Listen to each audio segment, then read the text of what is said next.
اعوذ باللہ السمیع العلیم من الشیطان اللعین الرجیم بسم اللہ الرحمن الرحیم الحمد للہ الذی ہدانا لہذا وما كنا لنہتدی لولا ان ہدانا اللہ لقد جاءت رسل ربنا بالحق ثم الصلاة والسلام والتحية والإكرام على سيدنا ومولانا ومولى الثقلين جد الحسن والحسين بالقاسم مصطفى محمد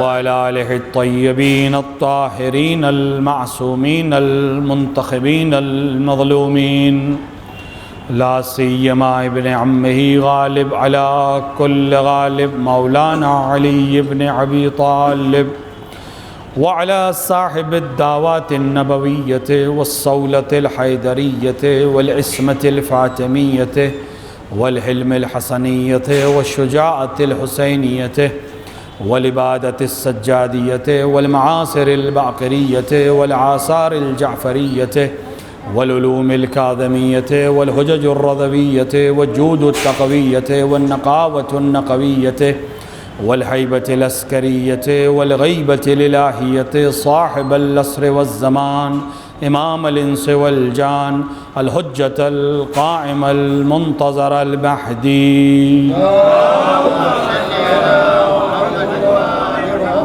ولعنة الله على أعدائهم أجمعين من يوم ظلمهم إلى لقاء يوم الدين وبعد يوم الدين أما بعد فقد قال الله سبحانه وتبارك وتعالى في كتابه المجيد وهو أصدق الصادقين وقوله الحق بسم الله الرحمن الرحيم يا أيها الذين آمنوا اتقوا الله وكونوا مع الصادقين صلوات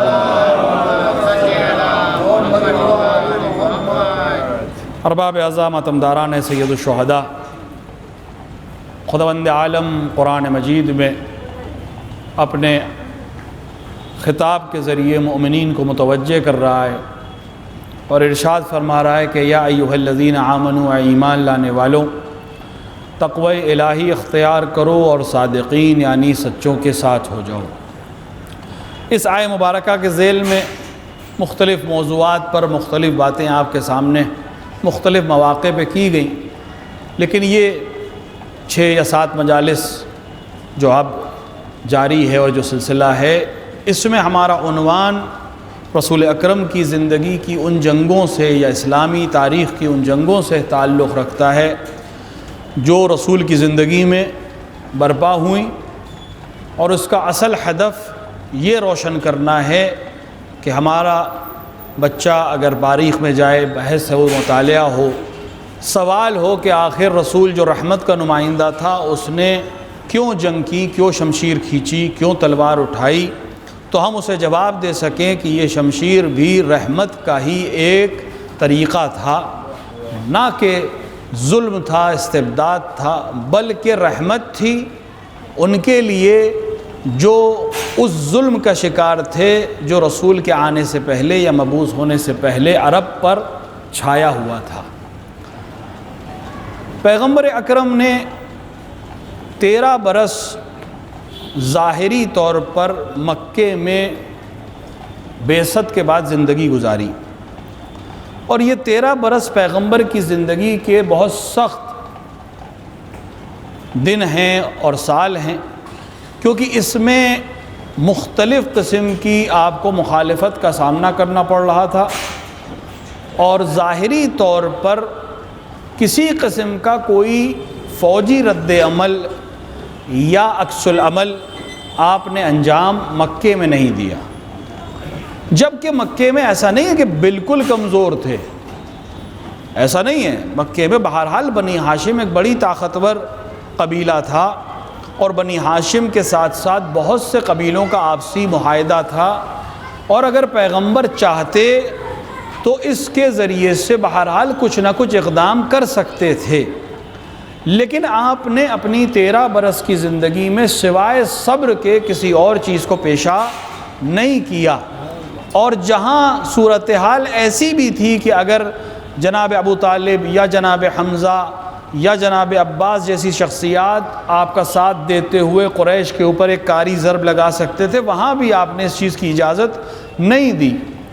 حتیٰ محاصرے کے لیے بھی آپ تیار رہے، اور شیب ابو طالب کے وہ 3 سال جو آپ نے گزارے سخت ترین سال تھے۔ اگر کوئی انسان پیغمبر کی صرف اس ابتدائی زندگی کو دیکھے، یعنی اسلام کی تبلیغ کی ابتدائی زندگی کو، تو بہت امکان ہے کہ اس کے ذہن میں یہ آئے کہ یہ پیغمبر سوائے صبر کے کسی اور چیز کا نمائندہ نہیں ہے۔ لیکن جیسے ہی پیغمبر مدینے آتے، پوری صورتحال ہمیں ایک دم سے بدلتی نظر آ رہی ہے۔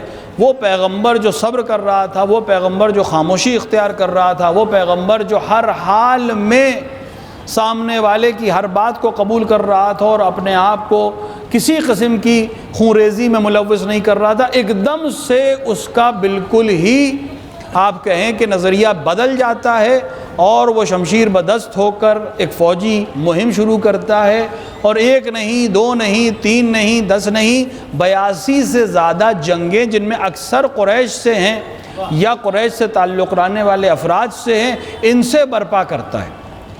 تو ایک 13 برس کی زندگی ہے، ایک 10 برس کی زندگی ہے، اور ان دونوں زندگیوں کو اگر انسان الگ الگ دیکھے تو اسے لگے گا کہ 2 الگ الگ شخصیتوں کی بات ہو رہی ہے۔ ایک وہ چہرہ نظر آ رہا ہے جو سوائے صبر اور استقامت کے کچھ نہیں ہے، اور ایک وہ چہرہ نظر آ رہا ہے جہاں صرف حملہ ہے، جہاں صرف دفاع ہے، جہاں صرف تلوار ہے، جہاں کوئی اور چیز نہیں ہے۔ تو ممکن ہے کسی کے ذہن میں آئے کہ یہ 2 الگ الگ چیزیں ہیں، لیکن یہی کمال ہے الہی نمائندے کا۔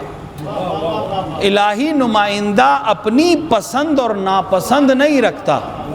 جب خدا کی رضا ہے کہ صبر کرنا ہے تو طاقت ہوتے ہوئے بھی صبر کیا جائے گا، اور جب خدا کی رضا ہے کہ جہاد اور جنگ کرنا ہے تو کم ترین قوت کے ساتھ بھی اعلیٰ ترین قوت سے لڑا جائے گا۔ یہ الہی نمائندہ ہے۔ ایک صلوات پڑھیں محمد و آل محمد۔ اور یہ چیز ہم جب پیغمبر کی زندگی میں سمجھ لیں گے تو باقی ائمہ کی زندگی کے اوپر جو مختلف لوگ سوال کریٹ کرتے ہیں اور ہمارے جوانوں سے پوچھتے ہیں، وہ اپنے آپ حل ہو جائے گا۔ ائمہ ولی ہیں اسی رسول کے، جانشین برحق ہیں اسی رسول کے۔ ایسا نہیں ہے کہ مسند پہ زبردستی بیٹھ گئے ہیں یا خلافت کا کرتا زبردستی پہن لیا ہے، نہیں، وہ اس کے حقدار ہیں، چاہے مسند پہ ہوں یا نہ ہوں، چاہے ردائے خلافت دوش پر ہو نہ ہو، خدا نے تاج امامت سر پہ رکھ دیا ہے، اب چاہے کوئی قبول کرے چاہے قبول نہ کرے۔ تو یہ نمائندے ہیں اسی رسول کے، یہ وہی کریں گے جو رسول کرتا، رسول وہی کرتا ہے جو وہی اس کو حکم دیتی ہے، تو یہ امام بھی وہی کرے گا جو اس سچویشن میں ایک نمائندہ الہی کو کرنا چاہیے۔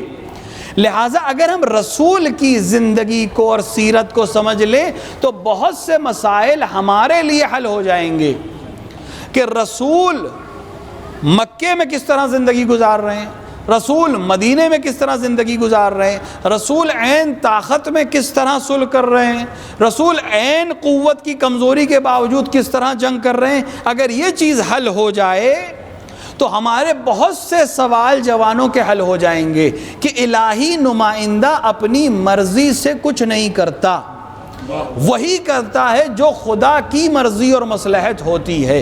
تو جب یہ حل ہو جائے گا تو یہ سوال اپنے آپ ختم ہو جائے گا کہ پھر امیر المومنین نے اپنے گھر کا جواب کیوں نہیں دیا، پھر امیر المومنین نے خلافت کے لیے تلوار کیوں نہیں اٹھائی، پھر امیر المومنین نے اپنے غاصبوں کو قتل کیوں نہیں کیا۔ امیر المومنین اپنی مرضی کے ساتھ عمل نہیں کرنا چاہتے تھے، وہ خدا کے رضا کے لیے کر رہے تھے، اور یہ بھی کمال نفس علی ہے کہ یہ سارے اقدام اپنے نفس کو بیچنے کے بعد انجام دیے ہیں. جب رضا الہی کا مالک ہے تو ہر عمل رضا کے ساتھ ہو رہا ہے. ایک صلوات پڑھیں محمد و آل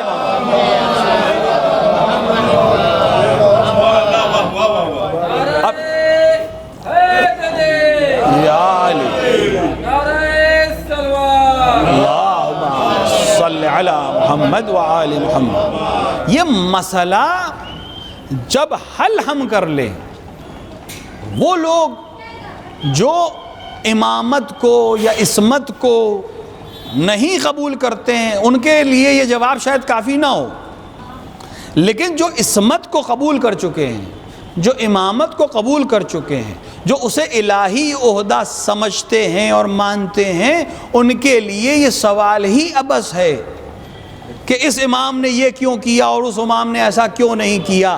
امام خدا کی رضا پر عمل کرنے والی ذات کا نام ہے. اگر خدا کی رضا صلح ہے تو حسن مجتبیٰ فوج رکھتے ہوئے صلح کریں گے، اور اگر خدا کی رضا جنگ اور قربانی ہے تو 72 ہوتے ہوئے بھی حسین جنگ کریں گے. اور اس کے بعد کے ائمہ بھی جو عمل کر رہے ہیں وہ سب خدا کی رضا ہے. جو خدا کو پسند ہے ہمیں وہ پسند ہے.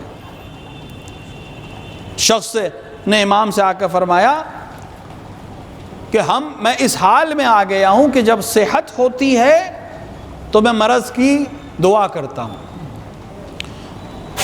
جب مال ہوتا ہے تو میں فقر کی دعا کرتا ہوں. امام نے فرمایا نہیں، یہ نہیں کرو. ہم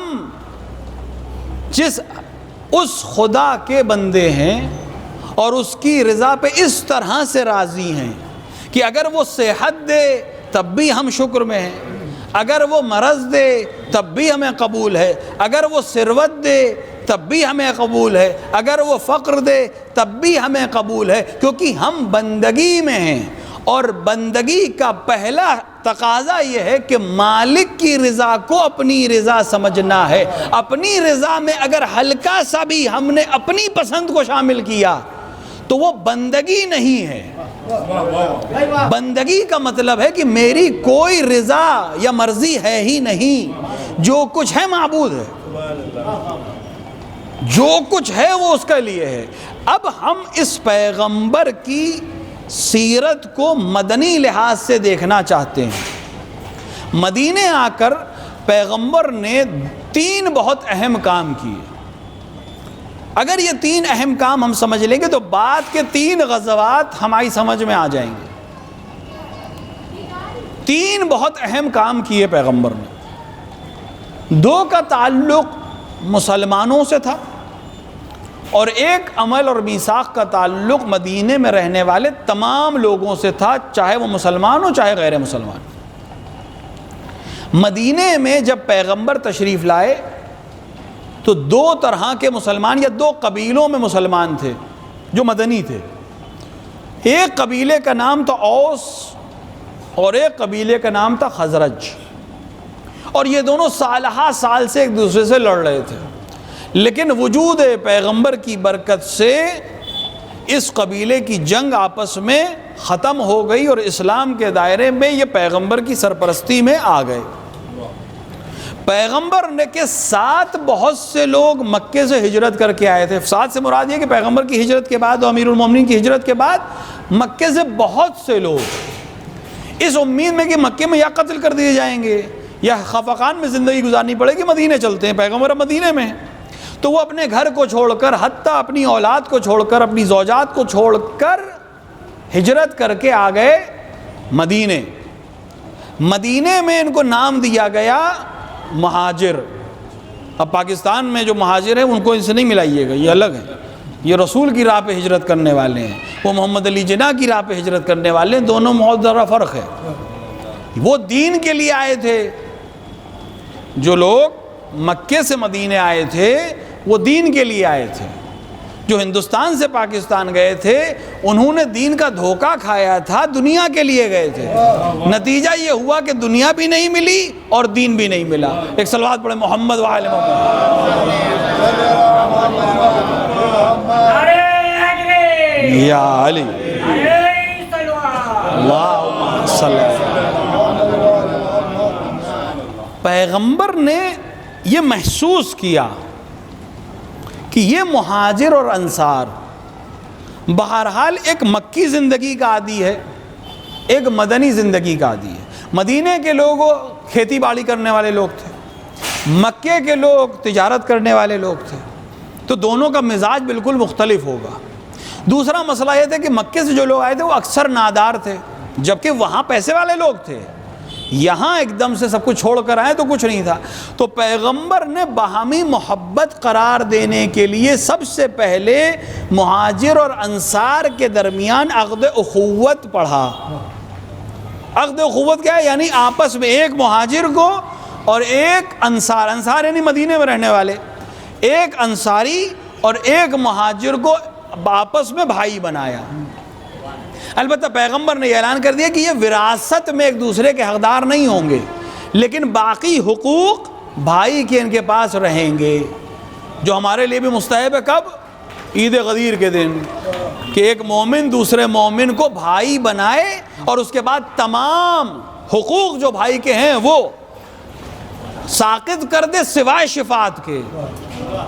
اس کا مطلب کیا ہوا؟ دیکھیں یہ بہت اہم چیز ہے، سارے حقوق ساقط کر دیے سوائے شفاعت کے۔ یہ کتنا بڑا جواب ہے ان لوگوں کو جو اہل بیت کی شفاعت کے قائل نہیں ہے۔ عقد اخوت ایک مومن کو شفیع بنا دیتی ہے۔ امیر المومنین کا مقام تو بہت اعلیٰ ہے۔ ایک صلوات پڑھیں محمد و آل محمد۔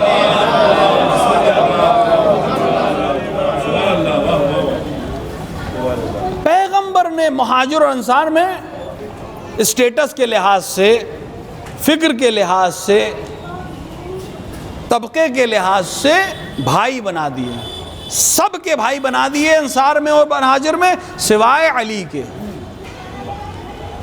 کیونکہ پیغمبر یہ واضح کر دینا چاہ رہے تھے ہر عمل کے ذریعے کہ نہ مہاجر میں کوئی علی کے برابر ہے، نہ انصار میں کوئی علی کے برابر ہے۔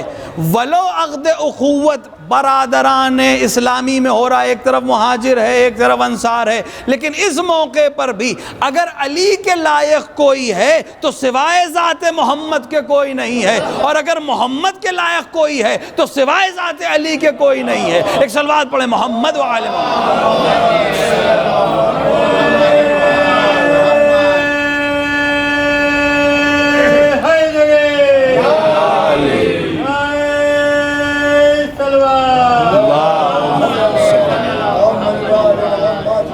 یہ واقعہ ہمارے جوان اس وقت یاد رکھیں جب کوئی نادان مسلمان کہے کہ پیغمبر ہمارے بھائی تھے۔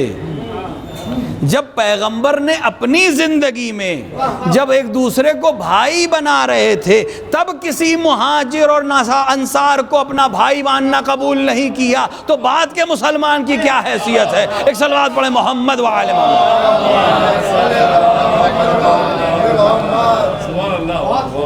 اور اس کے بعد پیغمبر نے جو مہاجر آئے تھے ان کو بھی آپس میں بھائی بنایا، اور اس میں ایک سے ایک نامی گرامی شخصیتیں کہ جن کا میں نام ممبر سے لینا مناسب نہیں سمجھتا ہوں، لیکن جو جس صنف کا تھا، جس فکر کا تھا، جس مزاج کا تھا، اس کو اسی کا بھائی بنایا۔ مطلب الف کو بے کا بنایا، سین کو تے کا بنایا، اس طرح کے جیسے جو تھے۔ کوئی سیٹ تھا تو اس کو دوسرے سیٹ کا بھائی بنا دیا، کوئی فقیر تھا تو اس کو دوسرے فقیر کا بھائی بنا دیا، کوئی مثلا نائی تھا تو اس کو دوسرے باورچی کا بھائی بنا دیا۔ اس طرح کے طبقات کو اب آپ جا کے شغل تلاش کریے، کون بزاز تھا اور کون نائی تھا اور کون مثلا گٹھلیاں بیچتا تھا اور کون اونٹ کا چارہ بیچتا تھا، جو جس طبقے کا تھا اس کو اسی کے لحاظ سے بھائی بنا دیا۔ یہاں بھی جب تمام مہاجر ایک دوسرے کے بھائی بنا دیے گئے تو صرف دو بچے، ایک ذات پیغمبر اور ایک ذات علی۔ خود دوبارہ پیغمبر نے اعلان کیا کہ یا علی دنیا میں بھی تم میرے بھائی ہو، آخرت میں بھی تم میرے بھائی ہو۔ ایک صلوات پڑھیں محمد و آل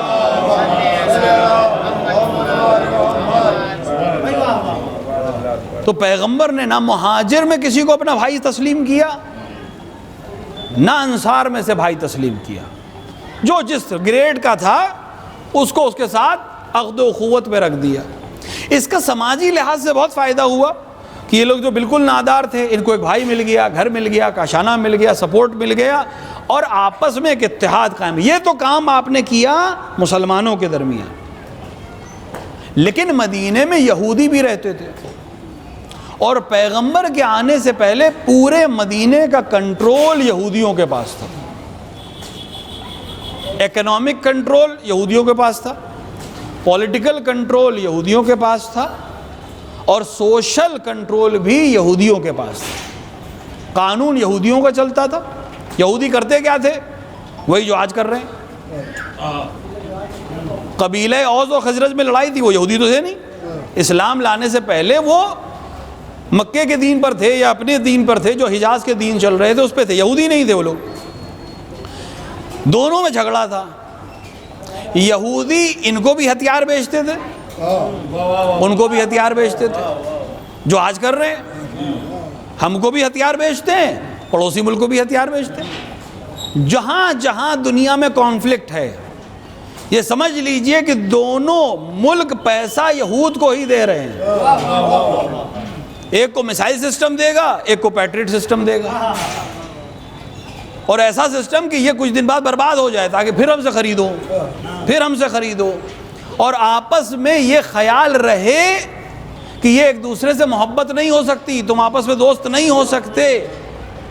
عرب ہیں تو آپس میں لڑیں، عجم ہیں تو آپس میں لڑیں، افریقی ہیں تو آپس میں لڑیں۔ جو عمل آج کر رہے ہیں یہی عمل اس وقت کر رہے تھے۔ دوسرا ان کا کاروبار تھا سود کا لین دین، مال ان کے پاس تھا، آج بھی یہی کر رہے ہیں۔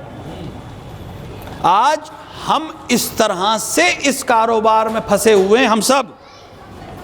وہ مسلمان جو ڈنکے کی چوٹ پہ کہتا ہے کہ صاحب نہ سود لینا ہے نہ دینا ہے، حرام ہے، وہ اس طرح سے گھر چکا ہے کہ نہ چاہتے ہوئے بھی لے رہا ہے اور دے رہا ہے۔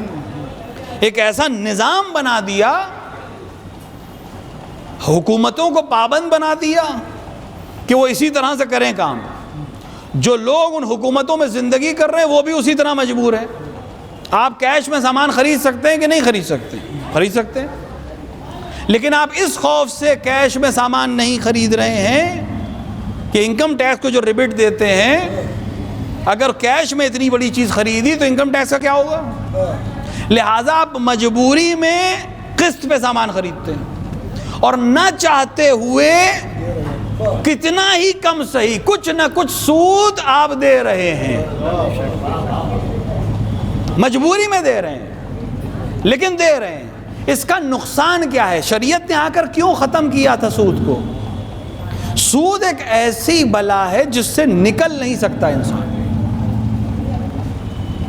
جو قرض ہے وہ وہیں کا وہیں رہے گا، سود بڑھتا رہے گا، ایک طبقہ اونچائی پہ جاتا رہے گا، دوسرا طبقہ نیچے ہی آتا رہے گا۔ آپ کو لگ رہا ہے کہ آپ نے ادا کر دیا لون، این او سی بھی آ گئی، لیکن وہ آپ کی فطرت میں ایسے داخل کر دی ہے کہ خواہ نہ خواہ چیز کی ضرورت ہو یا نہ ہو، چونکہ آسانی فراہم کر دی ہے، لہٰذا اپنی حیثیت سے بڑھ کر سامان آپ خریدتے رہیں گے اور سود کی دلدل میں دھنستے رہیں گے۔ اس طرح سے کام، وہاں بھی یہی کام کر رہے تھے۔ لہٰذا یہودی پیسے والے تھے، ان کی پیسے تھا تو یہ ان کی بات سنتے تھے۔ پیغمبر نے آ کر ایک چارٹر سائن کیا۔ تمدن کی دنیا کا جو پہلا چارٹر ہمیں تاریخ میں پڑھایا جاتا ہے وہ 1215 کا ہے، لا کارٹا، جو انگلینڈ میں سائن ہوا، اور پیغمبر کا چارٹر 625 عیسوی کا ہے، یعنی 590 سال پہلے پیغمبر نے ایک ایسا چارٹر سائن کیا تھا جس میں مختلف مذہبوں کے ماننے والے، مختلف قوم اور قبیلے سے تعلق رکھنے والے پیغمبر کی حکومت کو تسلیم کرتے ہوئے ایک دوسرے کے ساتھ بھائی چارے سے زندگی گزاریں گے، جس کو نام دیا گیا میثاق مدینہ۔ سب سے بڑا چارٹر جو ہیومن افیئرز کے لیے بنا ہے وہ 7000 ورڈز پہ اور سینٹنسز پہ مشتمل ہے۔ 7000 ورڈز ہیں اس میں، اور اس کے باوجود آج ہم کس طرح سے رہ رہے ہیں بشر؟ کوئی کسی کا حق پامال کر رہا ہے، کوئی ملک کسی کو روند رہا ہے، کوئی کسی کو کچھ کر رہا ہے، ہر طرح کی پریشانی ہے۔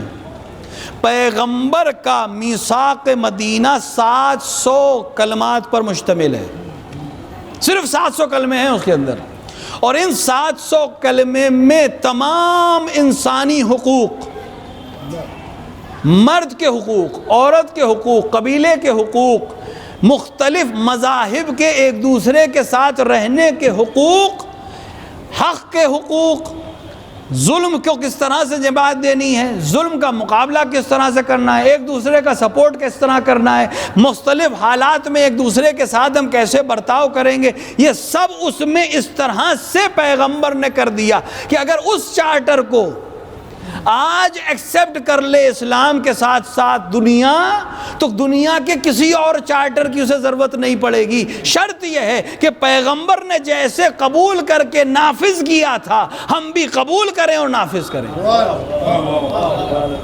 اس چارٹر کو خلاصہ یہ تھا کہ یہود اپنے دین پہ رہیں گے، مسلمان اپنے دین پہ رہیں گے، کوئی غیر یہود اور غیر مسلمان ہے وہ اپنے دین پہ رہے گا، کوئی کسی کو کسی دین پہ آنے کے لیے مجبور نہیں کرے گا۔ دوسرا، اگر آپس میں نزاع ہوگا تو پیغمبر کو رجوع کرے گا۔ پیغمبر نے جب یہ چارٹر بنایا اور سائن کرایا تو ہم سب کو ایک پیغام دے دیا کہ جب اختلاف ہو، جب نزاع ہو، چاہے مومن کا مومن سے ہو، چاہے مسلم کا مسلم سے ہو، چاہے مومن کا غیر مومن سے ہو، چاہے غیر مسلم کا غیر مسلم یا آپس میں ہو، جب بھی اختلاف ہو تو مرجع کسے بناؤ، حاکم کسے بناؤ، معصوم کو بناؤ۔ جب معصوم کو بناؤ گے تو تم انصاف کا توقع کر سکتے ہو، وہ بغیر کسی طرح کے اثر میں آئے ہوئے، یہ سوچ کر کہ یہ مسلمان ہے میرا ماننے والا ہے، یہ یہودی ہے میرا مخالف ہے، اس عمل پہ نہیں رہے گا، وہ عصمت کے دائرے میں ہے۔ چاہے مسلمان اگر حق پہ ہے تو اس کے حق میں فیصلہ ہوگا، اگر یہودی حق پہ ہے تو اس کے حق میں فیصلہ ہوگا۔ یہ معصوم کو ارجاء دے کر پیغمبر پیغام دے رہے ہیں کہ اگر دنیا میں عدالت چاہتے ہو، دنیا میں امن چاہتے ہو، دنیا میں سکون چاہتے ہو، تو اس کا صرف ایک حل ہے، حاکم معصوم اور عادل ہونا چاہیے۔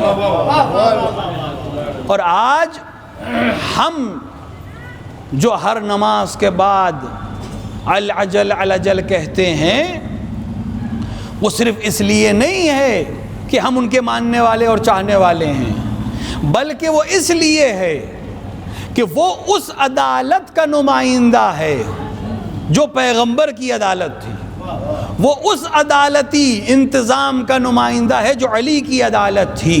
اور ان دونوں نے صرف زبان سے نہیں کہا کہ ہم عدل برپا کریں گے، اپنی 10 سالہ مدنی زندگی میں پیغمبر نے اور 4 سالہ خلافت ظاہریہ کی زندگی میں امیر المومنین نے صرف زبان نہیں کہا بلکہ عمل کر کے بتایا کہ ایک حکومت اگر معصوم کے ہاتھ میں ہو تو کیسے عدالت کے ساتھ عمل کر سکتی ہے۔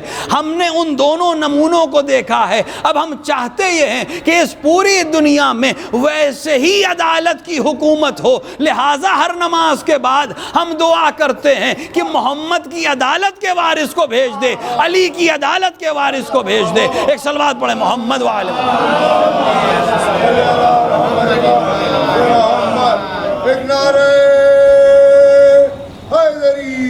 یا علی، اللہم صلی علی محمد وآلہ محمد۔ ہم اس عدالت کے منتظر ہیں۔ پیغمبر نے اس میثاق کے ذریعے سے یہ طے کر دیا کہ یہودی اسلامی حکومت میں رہے گا، لیکن یہودی رہ سکتا ہے، تجارت کریں گے جیسے کر رہے تھے، لیکن اگر کوئی باہر سے حملہ ہوگا تو سب ایک ہے۔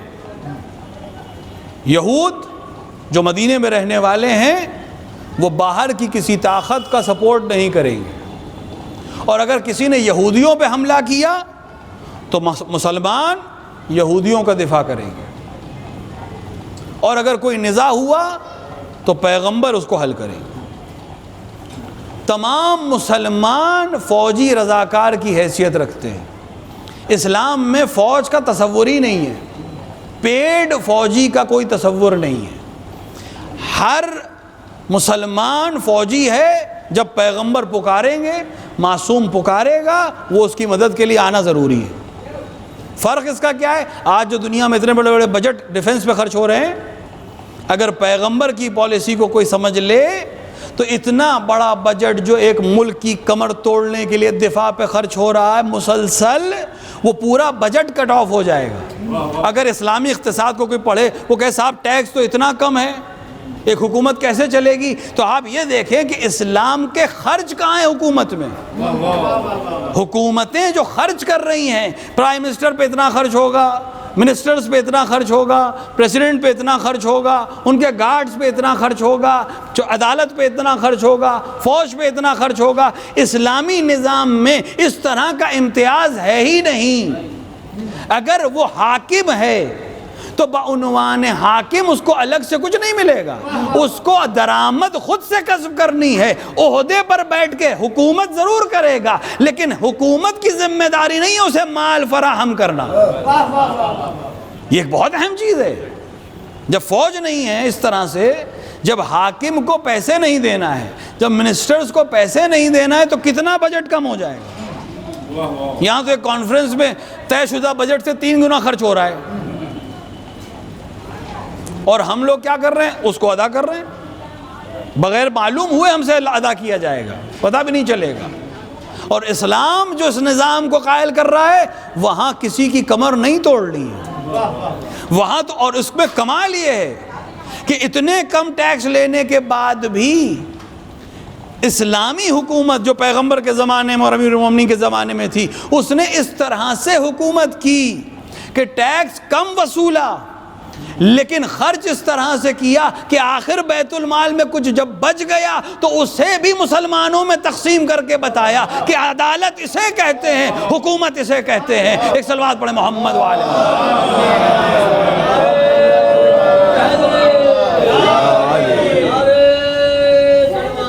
اللہم صلی علی محمد وآلہ محمد. 3 قبیلے جو یہودیوں کے تھے جنہوں نے اس چارٹر پہ سائن کیا، یہ 3 بہت اہم قبیلے ہیں. ایک قبیلہ ہے بنی قینوقہ، ان کا کام تھا کھیتی باڑی کرنا اور ہتھیار بنانا. دوسرا قبیلہ ہے بنی نذیر، اور تیسرا قبیلہ ہے بنی قریظہ. یہ تینوں قبیلے یہودی قبیلے ہیں، اور یہ فلسطین سے آ کر مدینے میں بسے تھے. کیوں بسے تھے؟ یہودی ہیں، یہودیوں کو فلسطین میں ہونا چاہیے. جس کو آج وہ اسرائیل کہہ رہے ہیں، اصل وہ تو فلسطین ہے. یہ فلسطین سے کیوں آ کے بسے تھے؟ یہ بھی بہت اہم نکتہ ہے. انہوں نے اپنی کتابوں میں پڑھا تھا کہ آخری مسیحا، آخری پیغمبر مکے میں ظہور کرے گا، اور اس کی حکومت مدینے میں یثرب میں ہوگی. لہٰذا یہ فلسطین سے ہجرت کر کے آ کر یثرب مدینے میں رہنے لگے. کیوں؟ کیونکہ یہ نژاد پہ، خاندان اور نسل پرستی پہ. دیکھیے یہود میں آج بھی دعوت نہیں ہے، آپ یہودی بن نہیں سکتے. یہودی پیدا ہے تبھی یہودی ہے، کنورجن ان کے یہاں نہیں ہے، دعوت نہیں ہے. اسلام میں دعوت ہے، مسیحیت میں دعوت ہے، ہندوازم میں بھی دعوت ہے، لیکن یہود میں دعوت نہیں ہے. وہ نجات پرست ہے. اگر وہ یہودی نسل سے نہیں ہے تو یہودی نہیں ہے، وہ قبول نہیں کرتے. انہوں نے اپنی کتابوں میں پڑھا تھا کہ آخری پیغمبر مکے میں طلوع کرے گا اور مدینے میں حکومت قائم کرے گا، اس امید سے کہ ہم آ کر وہیں بس جائیں تاکہ خدا ہمیں میں سے کسی کو، ہماری نسل میں سے کسی کو آخری بنائے. اس امید سے آ کر وہ وہاں بسے. اور جب خدا نے قریش میں سے محمد عربی کو منتخب کر لیا تو پہچاننے کے باوجود انکار کرنے لگے کیونکہ ہماری نسل سے نہیں ہے. ایک صلوات پڑھیں محمد وآل محمد.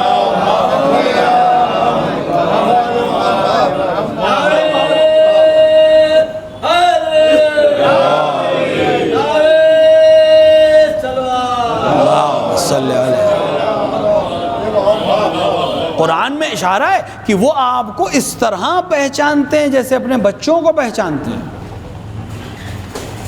آپ کی نبوت کو اور آپ کی شخصیت کو ایسے پہچانتے ہیں جیسے اپنے بچوں کو پہچانتے ہیں. انسان سب کے چہرے بھول سکتا ہے، اپنی اولاد کا چہرہ نہیں بھول سکتا.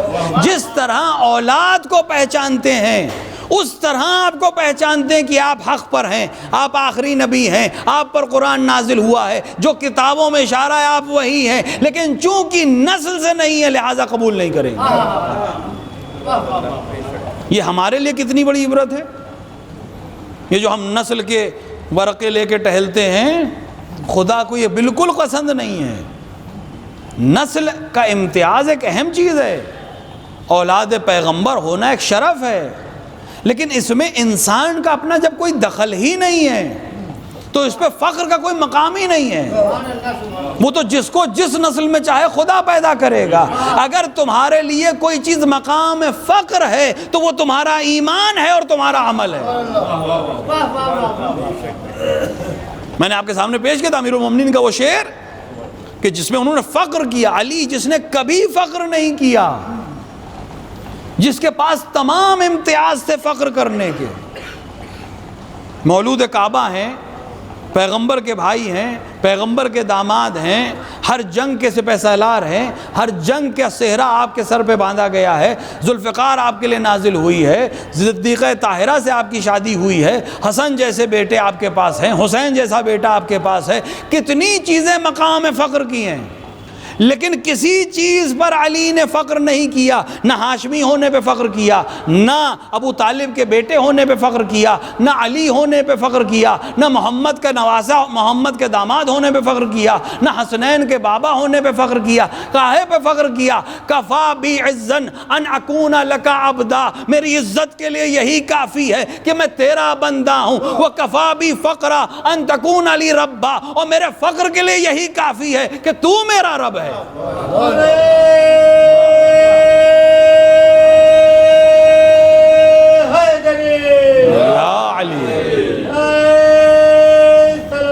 اللہم صلی علی محمد وآل محمد. علی سے اعلیٰ نسل کس کی ہوگی؟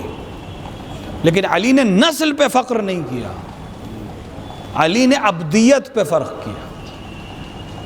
وہاں یہود کیوں نقصان میں گئے؟ پیغمبر کو جانتے تھے، پہچانتے تھے، لیکن صرف نسل کے امتیاز کی وجہ سے پیغمبر کو پہچان کر بھی انکار کیا. اور میثاق مدینہ کو ان تینوں یہودی قبیلوں نے الگ الگ موقع پر توڑا، جس کے نتیجے میں 3 جنگیں پیغمبر کے اوپر آئیں، اور تینوں نے میثاق کو عین جنگ کے بعد توڑا. یعنی مسلمانوں کی کفار سے جنگ ہوئی، نتیجے میں مسلمان جیتے، اور بنی قینقاع نے پہلا معاہدہ توڑا، جس کے نتیجے میں غزوہ بنی قینقاع ہوا. ظاہر ہے کہ آج وقت نہیں ہے، انشاءاللہ کل. بنی قینقاع نے میثاق کو توڑا جنگ بدر کے بعد، بنی نذیر نے میثاق کو توڑا جنگ احد کے بعد، اور بنی قریظہ نے میثاق کو توڑا جنگ احزاب کے بعد. اور اس کی تفصیل انشاءاللہ آئے گی. کیوں اس مقام پر آئے؟ نجات پرستی، نسل پرستی، نسل کے آگے حق کو چھپا دینا، حق کو پہچانتے ہوئے بھی حق سے انکار کر دینا. اگر کسی کے لیے حق واضح نہیں ہے اور وہ مخالف ہے تو اتنا بڑا مجرم نہیں، کیونکہ اس کے لیے واضح نہیں ہوا ہے. لیکن اگر پہچانتا ہے اور اس کے بعد بھی قبول نہیں کرتا تو وہ مجرم ہے، اور خدا ایسے سے درگزر نہیں کرے گا. وہ جس کے لیے حجت تمام نہیں ہوئی اس کے لیے مسئلہ نہیں، وہ کہہ دے کہ مجھے نہیں پتا، سمجھ میں نہیں آیا. لیکن جس کے لیے واضح ہے کہ حق پہ کون ہے اور باطل پہ کون ہے، اس کے لیے حجت تمام ہے. اور تاریخ میں یہ جتنے مسائل ہیں حق اور باطل کے، صدر اسلام سے لے کر سن 61 ہجری تک، بہت سے لوگ یہ کہہ سکتے تھے کہ ہمیں نہیں سمجھ میں آ رہا حق پہ کون ہے اور باطل میں کون ہے. علی حق پر ہیں مثلاً، یا کوئی اور خلیفہ حق پر ہے، علی حق پر ہیں یا شام کا حاکم حق پر ہے. ہر ایک کی معرفت ویسی نہیں ہے کہ بس علی کو دیکھ کے پہچان لیں. کون حق پر ہے، کون باطل پر ہے، بہت سے مسلمانوں کے لیے مسئلہ تھا پیغمبر کی شہادت سے لے کر سن 60 ہجری تک. لیکن یہ کمال ہے حسین ابن علی کا کہ اپنے خون سے حسین نے حق کو ایسا روشن کیا کہ اب حق اور باطل کے سلسلے میں کوئی یہ نہیں کہہ سکتا کہ میرے لیے واضح نہیں ہے. اب صرف 2 ہی صورت ہے. اس سے مطلب نہیں کہ تم کس مسلک پر ہو، کس طرح نماز پڑھ رہے ہو، کس وقت روزہ کھول رہے ہو، اس سے کوئی مطلب نہیں ہے. صرف ایک چیز طے کر دے گی، حسین کے ساتھ ہو کہ حسین کے مخالف ہو. کسی میں یہ جرت نہیں ہے کہ وہ کہہ دے کہ حسین حق پر نہیں ہے.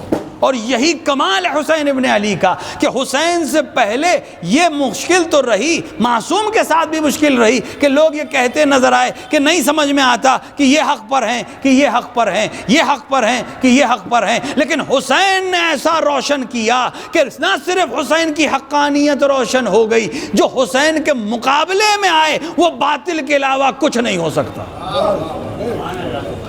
اب اس سے مطلب نہیں ہے کہ حسین کے مقابلے میں تلوار کھینچی یا نہیں کھینچی. راوی کہتا ہے میں نے ایک شخص کو دیکھا واقعہ طف یعنی واقعہ کربلا کے بعد، جب کہ میں نے اسے کربلا سے پہلے دیکھا تھا اور بہت خوبصورت جوان تھا، اور میں نے واقعہ کربلا کے بعد اسے دیکھا تو اس کا چہرہ سیاہ ہو چکا تھا. میں نے اس سے پوچھا کہ تمہیں یہ کیا ہو گیا، تمہارا چہرہ ایسا کیسے ہو گیا؟ تو اس نے کہا کہ اگر تمہارے چہرے کو ہر دن آتش جہنم کے نزدیک کیا جائے تو تمہارا چہرہ کیسے ہوگا؟ میں نے اس سے پوچھا آخر کیا ماجرا ہے؟ کہ میں ہر رات جب سوتا ہوں تو خواب میں پیغمبر آتے ہیں اور جہنم کے فرشتوں کو حکم دیتے ہیں کہ وہ مجھے جہنم کی آگ سے نزدیک کر دیں، اور میں خواب کی حالت میں بھی اس حرارت کو محسوس کرتا ہوں جس کے نتیجے میں میرا یہ چہرہ سیاہ ہو گیا. جب کہ میں پیغمبر سے کہتا ہوں کہ میں کربلا میں موجود ضرور تھا لیکن نہ میں نے تیر چلایا، نہ میں نے تلوار کھینچی، نہ میں نے سامان لوٹا، میں نے کچھ نہیں کیا، صرف موجود تھا. اور پیغمبر یہی جواب دیتے ہیں کہ تمہاری موجودگی میرے حسین کے خلاف کے لشکر کی گنتی کو بڑھا رہی تھی. کتنا اہم موضوع ہے. حسین کے خلاف عمل اس نے نہیں کیا لیکن حسین کا ساتھ نہیں دیا. امام حسین کا معاملہ ایسا نہیں ہے کہ اگر آپ نے ساتھ نہیں دیا تو کوئی بات نہیں، اگر مخالفت نہیں کی، نہیں، اگر ساتھ نہیں ہیں تو مخالف ہیں. یہاں بالکل سلسلہ دوسرا ہے. ہر عمل میں ایسا نہیں ہے کہ کربلا کل تمام ہو گئی جنگ کے ساتھ، نہیں، آج بھی ادامہ ہے. آج ذکر حسین کے ذریعے سے ہے، مقصد حسین کے ذریعے سے ہے، مجالس حسین کے ذریعے سے ہے، عزائے حسین کے ذریعے سے ہے. اب اگر کوئی انسان عزائے حسین کی مخالفت کرنے لگے، عزائے حسین میں رکاوٹ بننے لگے، عزائے حسین میں دوسروں کی اذیت کا سبب بننے لگے، تو اس کا حال وہی ہے جو حسین کے مقابلے میں کربلا میں کھڑا تھا. اور وہ جس طرح سے بھی چاہتے تھے طاقت لے کر آئے تھے، اور ادھر بھی وہ ہر طاقت کے مقابلے میں صبر لے کر آئے تھے. ظاہر ہے آج 2 ربیع الاول گزر گئی، بہت اہم تاریخ ہے 2 ربیع الاول، کئی وجہ سے اہم ہے. 2 ربیع الاول علی اور زہرا کے گھر پہ حملے کی تاریخ ہے. بعض لوگوں نے دوسری تاریخیں بھی نقل کی ہیں لیکن نہیں، شیخ مفید علیہ الرحمہ اور مؤثق علماء نے 2 ربیع الاول کو حملہ خانہ وحی کے عنوان سے کتابیں درج کی ہیں. آج ہی کا دن ہے جب محسن ابن علی شکم مادر میں قتل کیے گئے.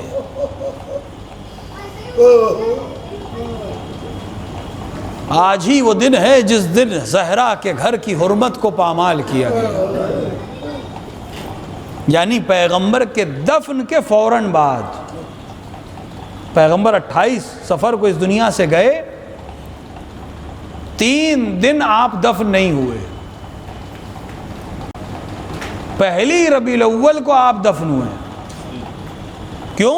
کیونکہ مسلمان حکومت بانٹنے میں مشغول تھے اور علی دفن اور کفن کے مسائل میں مشغول تھے. اور 2 ربیع الاول کو ایک جماعت کے ساتھ پہلا حملہ علی کے گھر پہ ہوا. ایک بار حملہ نہیں ہوا، کئی بار حملہ ہوا. اگر وہ حملہ عملی بھی نہ ہوتا، دروازہ نہ بھی جلایا جاتا، تو یہ جملہ کہنا منابع میں، اہل سنت منابع میں یہ جملہ موجود ہے کہ غاصب دوم نے یہ جملہ کہا کہ میں اس گھر کو گھر والوں سمیت جلا دوں گا.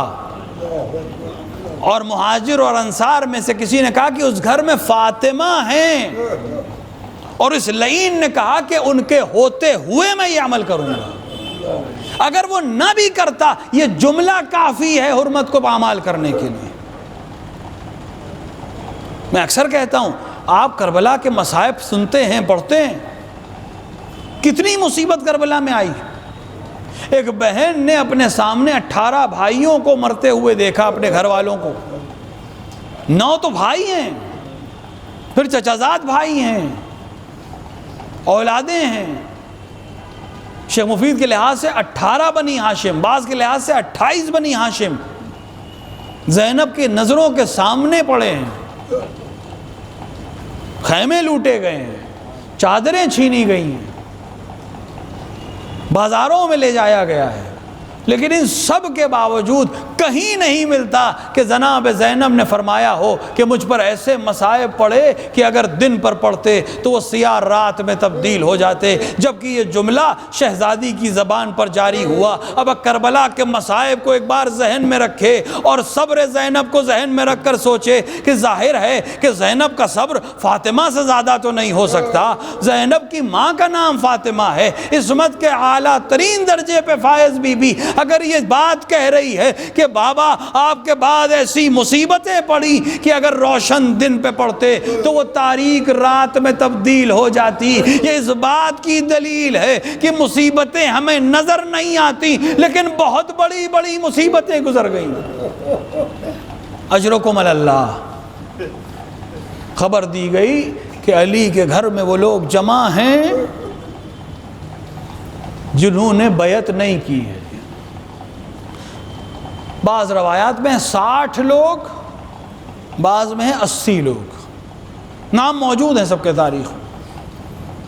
ثانی کی رہنمائی میں اور قنفذ جیسے غلام کی رہنمائی میں خانہ وحی پر آئے، جس دروازے پر 6 مہینے تک کم سے کم، اہل سنت کی روایت، کم سے کم 6 مہینے تک رسول اللہ یہ کھڑے ہو کے کہتے تھے السلام علیکم یا اہل بیت النبوہ، اے نبوت کے گھرانے والوں تم پر سلام ہو. اس دروازے پر پیغمبر کے دفن کے اگلے دن 60 مسلمان ہتھیاروں کے ساتھ، آگ کے ساتھ، لکڑی کے ساتھ جمع ہوئے ہیں اس ارادے سے کہ اگر علی باہر نہیں نکلے تو ہم اس گھر کو جلا دیں گے. اور شہزادی امام کے دفاع میں پشت در پر آتی ہیں کہ تمہارا کیا ارادہ ہے. اور آپ مظلومیت دیکھیں شہزادی کی. مظلومیت یہ ہے کہ فرمایا، یہ نہیں فرمایا کہ اس گھر میں میں موجود ہوں، میں رسول کی بیٹی ہوں. فرمایا اس گھر میں حسن اور حسین ہیں، شاید بچوں پہ ترس آ جائے. اور اس لعین نے کہا وَإِن ہوا کرے، پرواہ نہیں ہے، یہ حرمت کو پامال ہونے کی دلیل ہے. اور تاریخ لکھی گئی، آگ میں آگ لگائی گئی، دروازہ جلنا شروع ہوا. اس لعین نے چاہا کہ دروازے کو کھول دے، شہزادی نے دوسری طرف سے دروازے کو اپنا سہارا دیا کہ دشمن داخل نہ ہو پائے. اس نے خود اعتراف کیا ہے کہ مجھے معلوم تھا دروازے کے پیچھے فاطمہ ہے، میں نے قصداً دروازے پر پیر مارا، دیوار و در کے درمیان لخت جگر رسول آئی، دو آوازیں دی، پہلی آواز فضہ کو دی، اے فضہ میری مدد کو آؤ کہ انہیں قتل کر دیا گیا جو میرے بطن میں ہے، اور دوسری آواز یہ زہرا کی مظلومیت ہے، علی کو آواز نہ دی، حسن کو آواز نہ دی، حسین کو آواز نہ دی، بلکہ فرمایا یا مہدی، اے میرے بیٹے مہدی، جب تاریخ میں وجود میں آنا، اپنی ماں کی فریاد پہ لبیک۔